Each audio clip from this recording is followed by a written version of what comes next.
बिस्मिल्लाहिर्रहमानिर्रहीम। अस्सलामु अलैकुम। चटपटा रंगीन में मैं हूँ आपकी शेफ अफशा नसरुल्लाह। यकीनन आप सब खैरियत से होंगे। व्यूवर्स, आपने नान खताई तो जरूर खाई होंगी, लेकिन जिन लोगों ने लाहौर की नान खताई खाई हो उन्हें पता है कि इसका मुकाबला कोई नहीं। तो आज हम लाहौरी नान खताई की रेसिपी लाए हैं, खस्ता और मजेदार। तो चलिए शुरू करते हैं। सबसे पहले हमने देसी घी ले लिया है 1 कप। इसको फ्राई पैन में 10 मिनट के लिए गरम कर लिया है।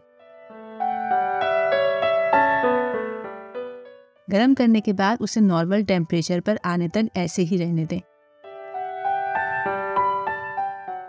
और फिर इसे बर्तन में डालकर फ्रीजर में कुछ देर के लिए रख दें। इस तरह गरम करने से घी बिल्कुल लाइट हो जाएगा।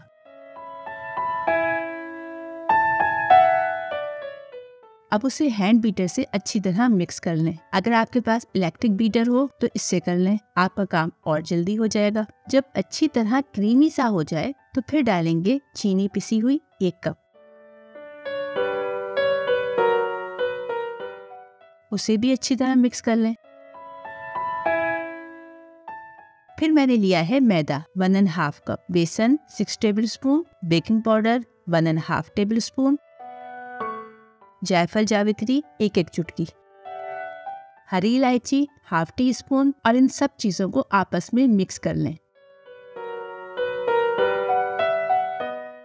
फिर उसे घी के मिक्सचर में शामिल करके आटे की तरह गूंद लें और 15 मिनट के लिए रख दें। एक ट्रे लेकर इसे ग्रीस कर लें, फिर बटर पेपर लगाएं और उसे अच्छी तरह ग्रीस कर लें। फिर इस आटे को रोटी की तरह बेल लें, लेकिन रोटी को थोड़ा मोटा रखें।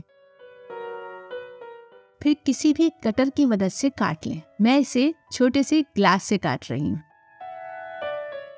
फिर उसे बेकिंग ट्रे में रख लें, रखते हुए दरमियान में थोड़ा फासला रखें। ये मैंने अंडे की जर्दी लेकर उसे फेंट लिया है।